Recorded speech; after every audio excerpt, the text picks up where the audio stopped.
철인엠종TV 시청자 여러분 안녕하십니까, 이지열 코치입니다. 자, 제가 이렇게 단독으로 또 영상을 찍는 건 아주 오랜만인데요. 원래 지금까지 3주째 에피소드 3까지 올라갔던 그 40대 아저씨의 마라톤 도전기, 많은 분들이 많이 봐주셔서 아주 감사하고요.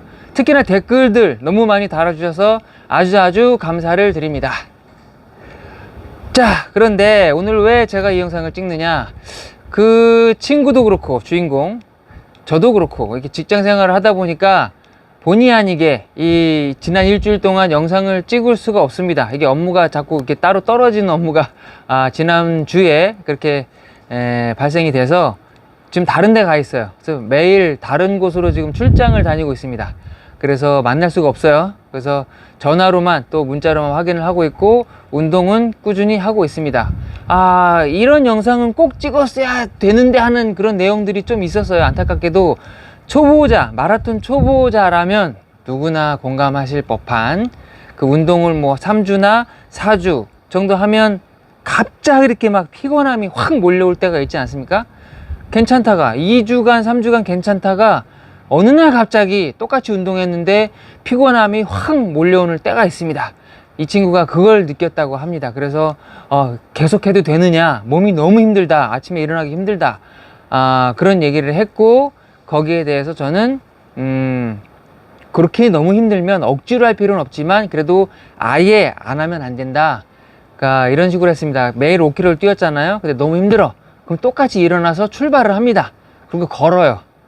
걷다가 몸이 좀 풀리면 그때 한 나머지 2km나 1km 정도만 조깅을 해도 좋다, 그렇게 하는 게 좋다, 이렇게 조언을 해 줬습니다. 또 그대로 했는지는 잘 모르겠어요. 자, 여러분들도 혹시라도 그런 경험이 있으시거나 이제 시작을 해서 3주 4주 후에 그런 증상이 오시는 분들, 제 말 잘 기억하고 있다가 그렇게 해주시면 됩니다. 어떻게 하라고요? 무조건 출발은 똑같이 해라, 그리고 걸어라. 그러다 몸이 풀리면 조금씩 조깅을 해서 나머지 1km나 2km만 조깅을 해도 어저께 한 것처럼 5km 똑같이 조깅한 효과가 있으니까 그렇게 하시고, 그러나 한 달 정도 운동을 했는데 무릎이나 발목이나 어디 고관절이나 관절이 아프다, 그거는 쉬어야 됩니다. 그거는 내가 지금 운동할 수 있는 체중이라든가 내 유연성이라든가 근력에 비해서 그쪽 관절이 약한 거예요. 아니면 무슨 문제가 있거나. 그러니까 관절이 아프면 운동을 하시면 안 되고 쉬셔야 됩니다. 쉬고 바로 병원을 가신 필요는 없어요. 보통은 무리를 해서 약간 부어 있거나 충혈이 되어 있거나 아니면 약간 뭐라 그럴까, 아주 모세혈관 정도가 이제 터졌을 거라고 보는데, 그래서 통증이 생긴 거고 약간 불편한 감이 있는 것 뿐이니까 한 3일, 최대 3일, 한 2, 3일 정도 쉬었다가 괜찮아지면 다시 운동하셔도 되고, 3일 쉬었다가 다시 운동을 하는데 똑같이 더 아프다, 그럼 그때 병원을 가시는 게 좋습니다.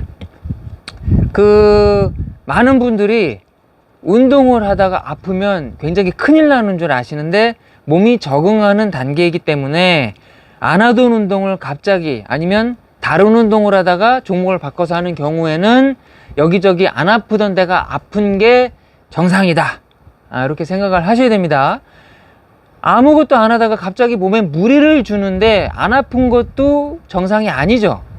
그렇죠? 예를 들어서 뭐 달리기를 전혀 안 하거나 아니면 점프를 한 번도 안 하다가 줄넘기 한 10개만 해도 그 다음날 여기저기 아플 수가 있어요. 간단한 뭐 근육통부터 관절이 아픈 경우가 있으니까 어디 아픈 건 정상이다, 하지만 그게 정상 범위를 넘어서는지 정상 범위 이내인지는 한 2, 3일 쉬어보면 알 수 있다, 그렇게 말씀을 드리겠습니다. 그러니까 무조건 오래 쉰다고 되는 게 아니고, 운동하다 아픈 거는 2, 3일 쉬시면 이게 병원을 갈 일인지 다시 운동을 해도 되는 건지 알 수 있어요. 그리고 너무 급작스럽게 심하게 아프다, 그거는 이제 운동 때문에 그런 게 아니라 평소에 어디가 잘못됐었는데 운동이 그걸 이제 촉발시켰다, 이렇게 볼 수가 있겠습니다. 분명히 저는 뭐 의사는 아니지만 제가 뭐 20여 년간 운동을 하면서 겪어온 그런 통증들에 대해서만 말씀드린 거예요. 그리고 그런 상담을 통해서 제가 또 관찰을 했던 부분도 있고, 그러니까 100% 믿지 마시고 그냥 참고 삼아 들어주시면 감사하겠습니다. 자, 그리고 지난 에피소드 3 영상 때 재현이가 그런 얘기 했죠. 인터벌이 뭐예요? 댓글 중에 분명히 인터벌을 아는 듯한 표정이다 이렇게 달아주신 분도 있는데, 제가 그 촬영 전에 물어봤어요. 모르는 거 확인하고 찍은 거기 때문에. 재현이는 정확하게 인터벌이 뭔지 모르더라고요. 그러니까 인터벌이 뭐야 물어보니까 뭐 쉬었다 뛰는 거 아니에요? 이렇게 얘기를 하길래, 재현이만큼 또 똑같이 아는 분들도 있을 거고, 조금 알지만 뭐 잘못 알고 계신 분도 있을 것 같아서 오늘은 인터벌이 뭔지 정확하게 한번 짚고 넘어가 보도록 하겠습니다. 인터벌, 뭐 여러 종목에서 인터벌이라는 내용을 들어보셨을 거예요. 하다못해 뭐 서킷 트레이닝 하는 중에도 인터벌이 있을 수 있고, 축구를 하는 중에도 인터벌을 할 수가 있습니다.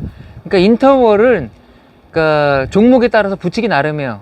그 영어 뜻만 보면 간격이잖아. 간격, 시간 차이.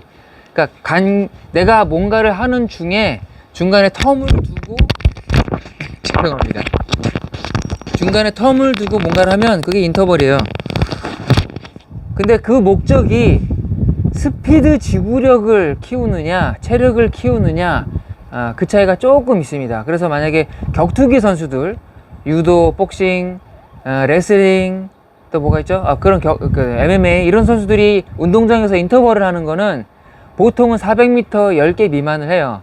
그거는 심폐기능을 유지하거나 키우는 목적도 있지만 극한으로 달려서, 그러니까 그 사람들은 이제 젖산에 대한 내성을 많이 키워야 되기 때문에 단거리를 여러 번 하는 거랑 똑같으니까 그런 내성을 키우기 위해서 전력 질주하고 일부러 젖산을 발생시키는 거죠. 그래서 그걸 좀 해소하고 있다가 또 많이 쉬고 또 뛰고 그런 식으로 인터벌을 합니다. 근데 우리가 하는 인터벌은 그런 게 아니고 젖산을 조금만 발생시켜요. 그래서 그걸 해소시키는 시간을 줄이는 게 인터벌 트레이닝이에요.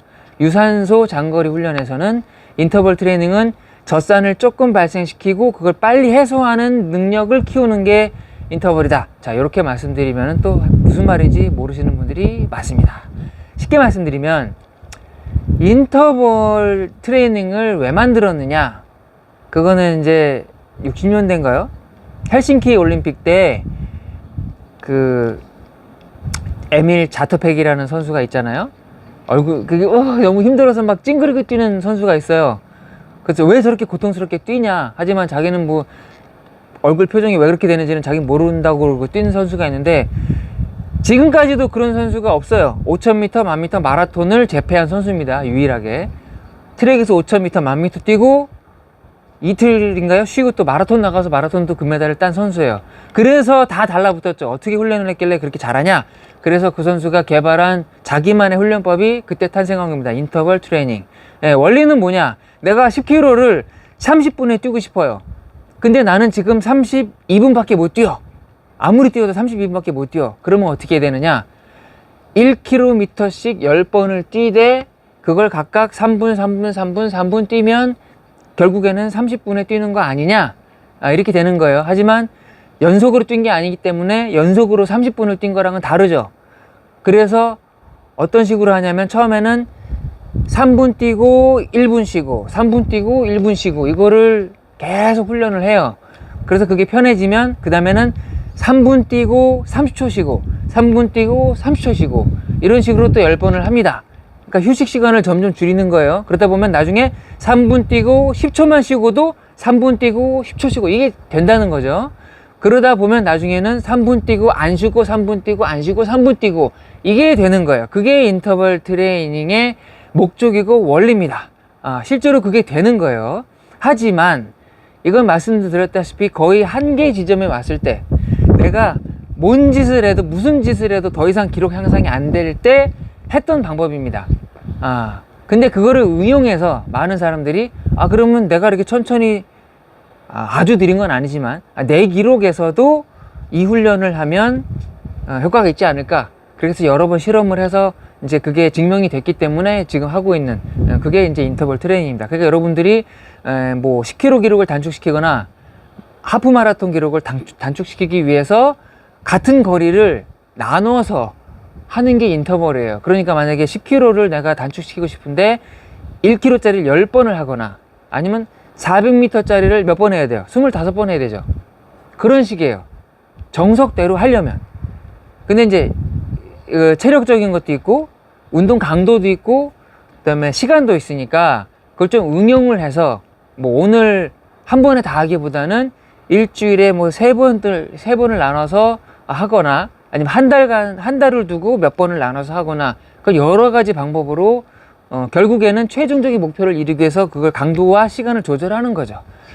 그래서 정말로 기록을 단축시키고 싶을 때 하는 게 인터벌이고 그런 계산된 방법대로 가야 긴 시간을 두고 가야 기록 향상을 볼 수 있다. 인터벌의 진정한 목적은 그겁니다. 근데 꼭 우리가 뭐 올림픽 나갈 것도 아니고 뭐 메달 딸 것도 아니고 무슨 시합을 위해서만 하는 게 아니잖아요. 내가 즐겁자고 하는 건데 꼭 인터벌을 그렇게만 해야 되느냐? 아니죠. 아닙니다. 그래서 동호인 여러분들께서 인터벌 트레이닝을 하고 싶으면 해도 됩니다. 되는데 이왕이면 그 목적이 약간 부합하게 맞게 하려면 최소한 400m를 인터벌을 한다 그러면 내가 달린 시간보다 짧게 쉬세요. 내가 1분 30초에 한 바퀴를 뛰었으면 1분 29초 쉬고 가는 거야. 그걸 조금씩 줄여주시고 그 다음에 400m도 힘들다 한번 뛰는 게 그러면 200m로 하셔도 돼요. 대신에 수직 시간도 그만큼 짧아져야 되고 나는 400m보다 그냥 500m로 할래 해도 됩니다. 아니면 나 1km로 할래 1km로 하셔도 돼요. 대신에 너무 무리하지 않고, 그러니까 무리라는 거는 내가 10km를 목표로 했을 때 25번을 뛰는 게 무리예요. 내가 목표는 10km로 단축시키는 건데 나 인터벌은 400짜리 한 10개만 할래. 그러셔도 돼요. 그렇게 하셔도 돼요. 카메라 잠깐 빨리 움직였습니다. 그렇게 하셔도 됩니다. 그러니까 너무 구애를 받지 말고 내가 빠른 속도로 휴식 시간을 짧게 가져가고 여러 번 반복해서 많이 하는 게 인터벌 훈련이다. 이렇게 알고 하시면 될 것 같습니다. 자, 여기에 대한 또 질문이 있으면 댓글 많이 달아주시고요. 자, 에피소드 4 다음 주에는 꼭 올려보도록 하겠습니다. 자, 구독, 좋아요 꼭 눌러주시고 앞으로도 많은 시청 부탁드리겠습니다. 감사합니다.